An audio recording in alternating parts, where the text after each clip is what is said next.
We're taking a closer look at developments in the South Pacific today, specifically the Solomon Islands. It is planning a security deal with China, and the idea of Chinese warships based less than 2,000 kilometers off the Australian coast, off its northeast, has set alarm bells ringing. In fact, even the United States is worried. The White House has plans to send its top Asia official, Kurt Campbell, to the small nation later this month.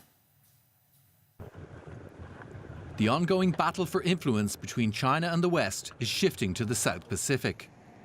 Beijing is upping its presence. A draft agreement would allow Chinese police and soldiers to patrol the Solomon Islands. The Five Eyes Intelligence Alliance, Britain, Canada, Australia and New Zealand, fears China is eyeing a naval base there. The Solomons have long been seen as Australia's backyard. The archipelago is a long way from China, but it's just a 3-hour flight from Brisbane. Australian and New Zealand leaders are not happy. The reports that we've seen are not a surprise to us and a reminder of the constant pressure and threats that present in our region to our own national security. Look, New Zealand has long expressed an opinion that we do not want to see the militarisation of the Pacific, that we believe we can support one another with defence and security needs as they arise, and New Zealand has a history of doing that in the Solomon Islands. Building here. Solomon Islands switched diplomatic ties from Taiwan to Beijing in 2019, which partly fueled discontent that led to riots in the capital, Honiara, in November last year. Chinese businesses were attacked in the unrest. Solomon Islands Prime Minister Manasseh Sogavare dismisses critics of the treaty with China as lunatics disrespectful of the island's sovereignty. We have no intention, Mr. Speaker, of pitching into any geopolitical power struggle. To suggest it, Mr. Speaker, is simply ludicrous. As a sovereign country, Mr. Speaker, we will continue to collaborate to ensure that what Solomon Islands needs in its security space are addressed collectively with our development partners. China wants to build a blue water navy capable of projecting power around the world. To make this work, it needs bases from which to service a strike force. China tries to play down fears it wants to expand in the region and blames Australia for promoting US-led competition.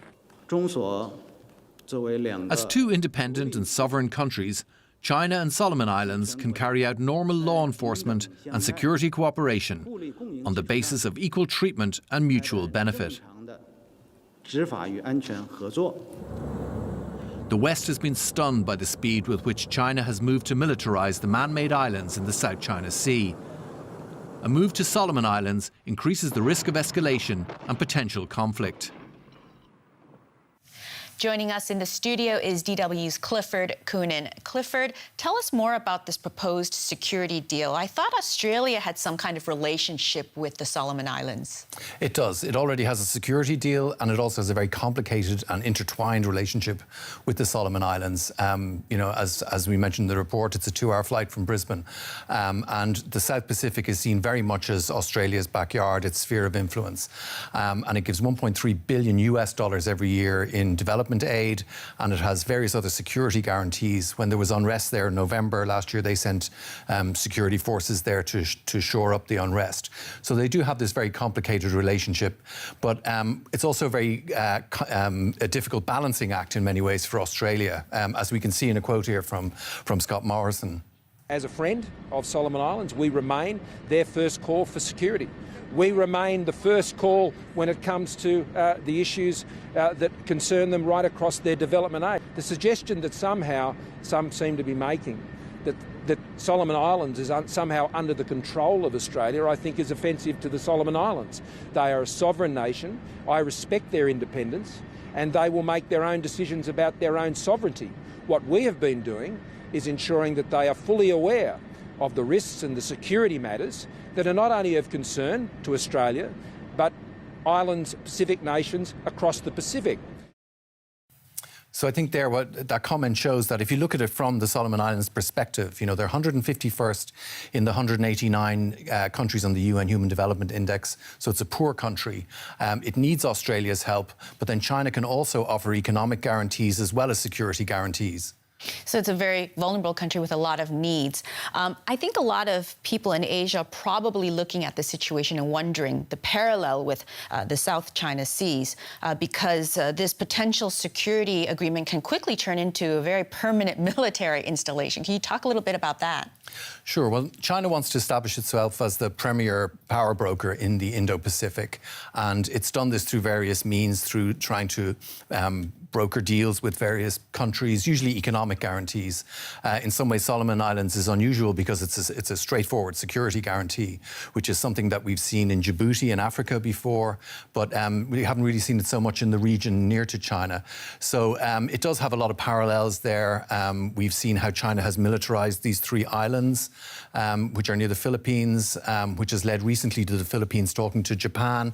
All these countries, all of China's neighbors basically have some kind of territorial dispute with China because of China's efforts to expand its influence. So there are parallels with that, and I think we're going to see more and more of that as things go on. Now, Australia is part of the Quad, together with the United States, India, Japan, and you also recently have had the agreement between Australia, the UK, and the US in terms of providing nuclear-powered submarines. So China can sort of say, hey, this is encirclement, it feels like it, and we have the right to engage with the Solomon Islands if we want to. Well, China generally says, whenever this comes up, it says that it's only doing what the US has done before, that its sphere of influence is pretty much where it decides. The Solomon Islands is a long way away from China. Now, you can see it as an extension because it's in the Pacific area, and China wants to basically control the Pacific.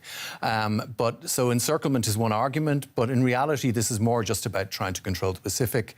And it's interesting, Mark Milley, the joint chairman of the Joint Chiefs of Staff, he said recently that China is trying to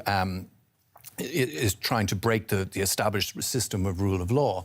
And one of the areas that he focused particularly on was the Navy. And I think watching the sort of China's efforts to control the marine, they're developing, a lot of their technological advances are focused on naval vessels. For example, they're going to have a new aircraft carrier which launches by catapult, and they're also trying to develop an aircraft carrier that's a nuclear-powered aircraft carrier. So there's a lot of technological advancement, there's a lot of defence spending going into controlling the Navy, and that, I think, you know, shows just how focused China is on the South China Sea and the whole Pacific. Yeah, I mean, if you look at the maps, the Solomon Islands are so far away from China. So really quickly, I mean, ratcheting up of tensions in the Pacific, huh? I think so. I think that's what we're looking at now. For now, there's just going to be a succession of these sort of deals being struck. There's a lot of small countries in the area, a lot of small island states, a lot of them with very great strategic importance. So certainly more tensions in the Asia-Pacific. Clifford Coonan, thank you so much, as always, for joining us.